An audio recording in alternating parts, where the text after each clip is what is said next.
have a very short amount of time to talk to you, and I have a lot to cover, but I was also trying to make sure that I didn't talk about what some of the other people are talking, because it's similar. So I'm looking through my slides, and some of them I repeated, but I'll try to make it still interesting for you. So I am a landscape architect by training, but I am a lover of bees and plants and life just by passion. So a lot of my work is dedicated to creating healthy habitat mostly for pollinators, for children, but for all of us to enjoy and to enjoy life. So we heard about the insect apocalypse. It's happening. It's tragic. It's heartbreaking, and I won't go too much into detail because you probably heard about it already. We've been talking about it, but I do have some slides, so I'll just go quickly through this. It's just like a really terrible thing, and this is terrible because insects are such a huge part of our environment. There's over 1 million species of insects, and just to compare, there's 6,000 mammals, there's 18,000 birds. And if we think about species of insects, there's like 12,000 ants, 20,000 species of bees, 400,000 species of beetles. And this is considering that scientists have only really, they only really know about 20% of the whole insect world. So we know very little of it, and it's huge as it is. So just to put it in the scale of things, this is the biomass of insects. So anthropods right here is insects compared to humans and how much space we occupy in the world. So they're a really significant part of our world, and they're a really vital ecological service to our planet. They are responsible, they break down all of the nutrients in the soil.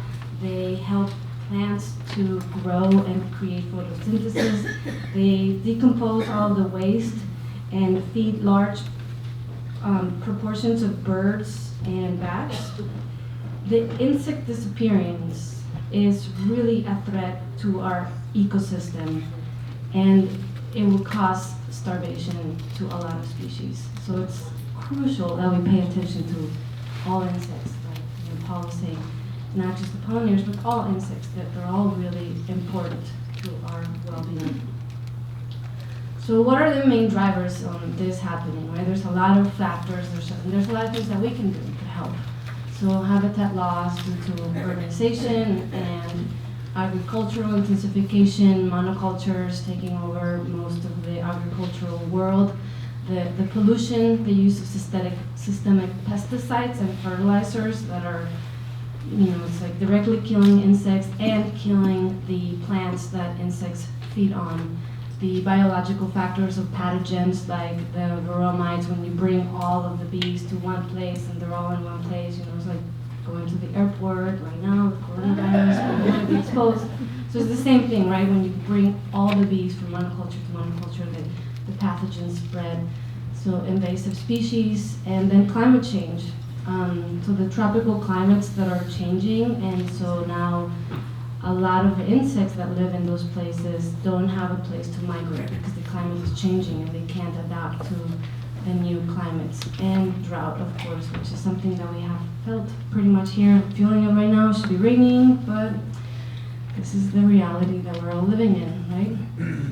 So I like to think about this thing not as, it's difficult to think of the doom and gloom of that and not fully go into there and think of like, well, what can we do? What can we do with this little, beautiful, short, precious life that we're in? What can we do? How can we help this? And I think that if we start being interested in tracking the things and raising awareness and becoming concerned, and then we fall in love with the species and we want to take action and do something to help them and protect them and create something. So this is the pollinator boulevard that I'm going to talk to you about as an example. So this is on Dolores Street in San Francisco. So it's right on the intersection of Dolores and Market Street. which is like right in the middle of the city, right? So super urban, dense environment with many harsh conditions. Wind is shady. There's all kinds of homeless encampments, people driving over the median.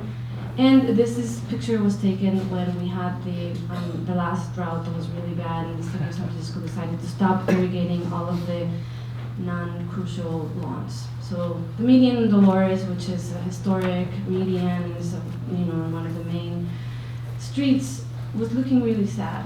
So I contacted my friends at DPW and I was like, what can we do about this? It's just looking really sad. Can we transform it into something like a thriving habitat with drought-tolerant plants that can provide habitat for pollinators and take out that turf? And they were like, well, yeah, it's a great idea, Patricia, but you're gonna have to do this on your own because the city of San Francisco is trying to look at how to reduce our irrigation, but we can't do this. So you have to pay for it, do the community outreach and all of it and get support. And so I thought this is a really good project for me to spend my time in life doing, so I decided I should take it on because when I think about it, this is the site right here in the middle of San Francisco. The green part is the one we've done, but it's a long stretch of street. And like I mentioned, the huge monoculture that is happening in our country, and thinking in the larger scale how migrating species of pollinators cross the country, and they're going through this enormous monoculture regions, even within California, right? We have all the almonds. But within those places, there's cities. So I think that we have to start thinking of cities as the havens for all species, right? Not just for us here and how we survive, but all of the species that we need to survive. So how can we start thinking about our cities as thriving, havens for species? Because if we start to connect all of those dots, then we're sort of in a line, and the monarch butterflies can stop from city to city as they're traveling all the way from Canada to Mexico and find some food and find some healthy spaces. So then I started looking, within the city of San Francisco, there's a lot of different urban agriculture and gardens and plants, and if we can create a big swath that pollinators can be there, that would be really great.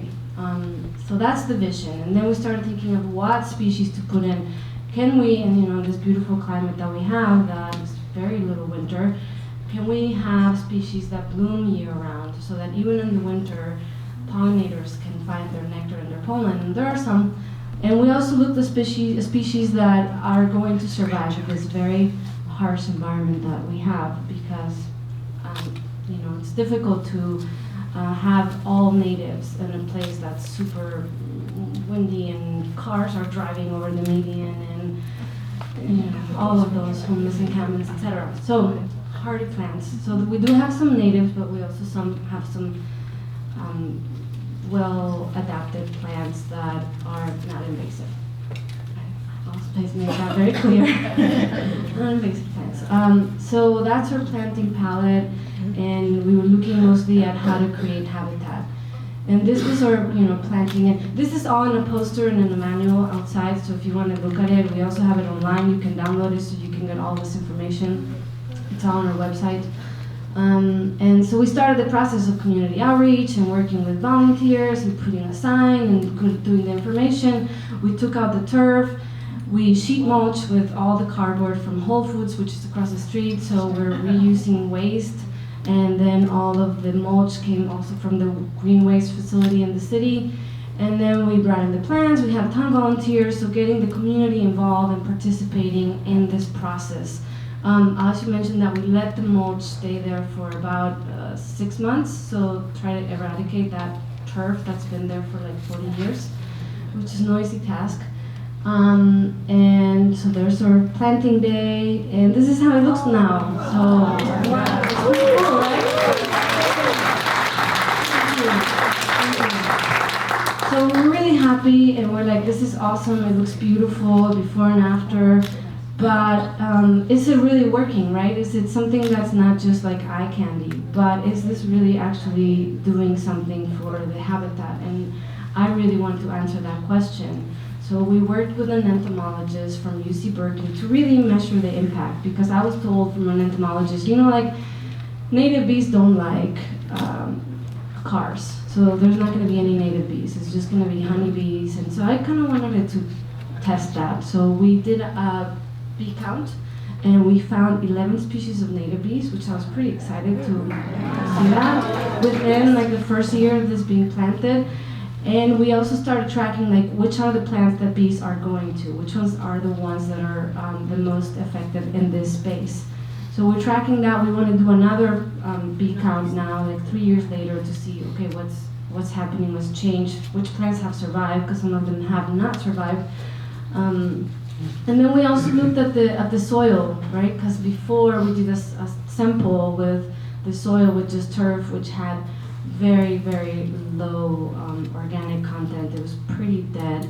And looking at how it's transformed now, full of microorganisms and mycelium, and it's becoming more alive. So it's really working underground. We talked about the soil sponge, and so that's something that we also want to do with this, look at how this can be something that is also help to capture the rainwater and have a healthy soil, which is crucial for any landscape.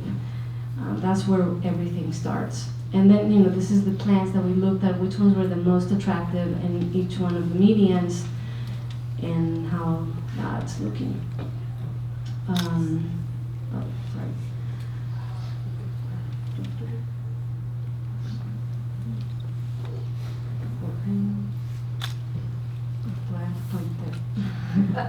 Okay, that slide doesn't want to show. But anyway, we learned some things about... There it is. Oh, there it is. So yeah, this is again the soil. Looking at how these green corridors can really be a green infrastructure for the city. So like I said, it's not just something that's beautiful for us to look at, but it's something that is really doing a service to the environment. And how can we start to connect all of these places and really help create a supportive food system, right? Because we need these pollinators for all of the urban gardens, for all of our food, for everything, and saving the water and decreasing the urban flooding and heating. So that was, oops, did this right. There we go. So then for the second median that we did, we learned some lessons about how to do the planting. And one of the main things is, making sure that the big plants are in the middle and then the lower plants are on the edge. Because when we did the first one, it was a little bit haphazard, and so there's some big shrubs in one of the corners, which make it hard for people to see when they're turning. It also makes it hard for us to go and water and do the maintenance, because we're hand watering this, because the city of San Francisco does not want to give us irrigation. So that's also something that we're learning, right? How to create this in a sustainable way. Because we are right now trying to do another one in collaboration with one of the schools. The school children are really excited. They want to participate and be a part of this because they're very aware of climate change, but we can't have them go across the street with a hose. It's just not safe. So making sure that we get that irrigation before we move forward with the project for the next one. And can these pollinators, places become a toolbox? So it's not just the planting, but it's a space where we can maybe incorporate paths and sitting and dog way stations, because a lot of people go and walk their dogs there. So being mindful to the users, the educational signage, and maybe incorporate some public art into the space and make it something that's more attractive, right, for everybody. So, this is what we're looking at. The project is sort of like this, right? And we're here to talk about how you can do what you can do in your landscapes. And so I think that it needs to be something that's in collaboration, right? We need to look at what are the things that we can do to make our cities be really livable and resilient and beautiful. And this beautification of cities is something that I really want to highlight, because, I'll show you the pictures when it looks really beautiful. But towards the end of the drought, it dries out. Because like I said, we hand water, and we just can't hand water enough. to keep it green year-round. But this is part of drought-tolerant plants, right? They go dormant at the end of the summer. They look dead. So I get all kinds of calls. This median is dead. Well, take it out, rip it off. This is a shameful thing for our city. Horrible. Who's doing this? Da da da da da. And so the educational aspect, right? Like, what is our concept of beautiful, and how we need to transform that? So I heard about the lawns, right? Like, lawns serve a purpose. If you can have very active space and play sports, okay. But if it's just in the middle of a median and is not serving any purpose, it's really dead, right? So changing our notion as to what a beautiful landscape is, and it's not a very manicured garden. It's not a botanical garden that's like constantly changing their perennials, their annuals, and the season, and it's like constantly making us feel good about looking at something beautiful. It's about creating a healthy, resilient habitat that sometimes looks dead to us, but there's actually all kinds of little species living in there, and spiders doing their spider webs, that if we go and prune all of this so it doesn't look bad in our concept of what a beautiful English or French garden is, then we're not really creating that habitat. So I invite all of you to think about what our concept of what a beautiful garden is, right? Because it's an important paradigm shift that we need to start to consider. And then how we connect these public spaces and take ownership of public spaces. Because I think that there's also this concept that like, oh, well, the city is gonna do this, the government is gonna fix this. Well, no, they're not, right? It's up to us. So we need to take ownership, not just of our little patch of garden in front and in the back of our house, but beyond that, the public space that we occupy as we walk to the store, the public space in our schools, in our work environment, all of those spaces. They're, we are the stewards of those spaces, and how can we start to transform them? How can we get children involved so they are the stewards of their schools and they're taking care of them and they're having that connection to their landscape? So that, I think, is the most important aspect of things, that we take it beyond our gardens, that we take it out into the street and out into being involved with our cities, with our municipalities, with our elected officials, that we're active in that. So thank you very much. There's also, before I finish, I just want to, like I said, a few things and a call to action to all of us about what we can do. And this has been said before, but I'm just going to highlight it again. The transformation of our gardens, right? So that we are creating healthy habitats.